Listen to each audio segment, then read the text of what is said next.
Hey everyone, welcome to Judging for the Win. I'm Dave, and this is my daily ruling. Today's question comes to us from the True Stories collection. Amy plays Sabotender, and then she plays a mountain. Nick has a lightning bolt. Can he kill Sabotender in time to stop himself from taking 1 damage? Judges get questions like this a lot, and sometimes it's not clear from the high-level description of what a player is trying to do exactly how they're planning to do it. So I'll start off by going through exactly what happens in the game and highlighting all the spots where Nick would have priority to cast his lightning bolt. First, Amy casts Sabotender. This spell goes on the stack just like any normal spell, so Nick could respond to that spell with a lightning bolt. Of course, that won't help him avoid taking any damage from Sabotender's ability because the Sabotender isn't yet in play at that point. After the Sabotender spell resolves, the Sabotender will go onto the battlefield. But because it's Amy's turn, she is the first one to get priority to take a game action after any spell or ability resolves. Now, I didn't explicitly say whose turn it was in the original problem statement, but I think it should have been pretty clear from context since the question involved Amy playing a creature and a land. Even without this, there's another way that you could have known, but I don't think this is as obvious, so I'll take the chance to mention it here. One of the reasons I picked Amy and Nick as the player names is because of a long-standing tradition in Magic Rules questions that the active player's name should start with an A and the non-active player's name should start with an N. Anyway, because Amy gets priority first, that means that she can play a land before Nick has an opportunity to cast Lightning Bolt.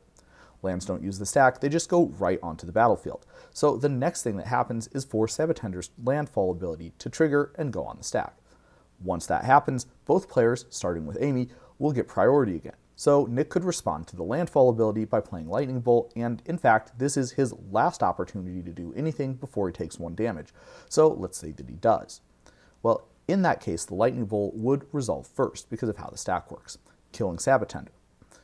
After that, the Sabotender's landfall ability will still be on the stack. Removing its source won't do anything to change that.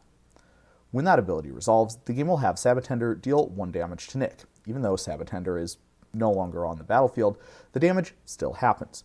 The game uses the last known information about Sabotender to determine any characteristics about this damage, which means that if Nick had an Ethereal Haze, he could stop himself from taking 1 if he played it in response to the landfall ability. And this would work even if he did so after killing the Sabotender. But as for the situation described in the original problem statement, we can see that it is impossible for Nick to avoid taking 1 if he just has the Lightning Bolt. Let's close out with a challenge question to test your understanding. Amy plays Erebor Flamesmith and then casts a sorcery. Can Nick stop himself from taking 1 damage by killing Erebor Flamesmith with a Lightning Bolt? And everything about this scenario is exactly the same as the previous one, but with one additional wrinkle, which is that unlike lands, sorcery spells use the stack, meaning that there is one additional opportunity for Nick to cast Lightning Bolt in response to Amy's sorcery.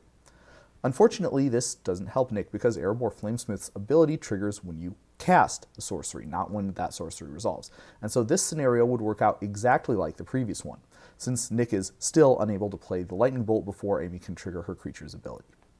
And that's all I have for you today. How did you do?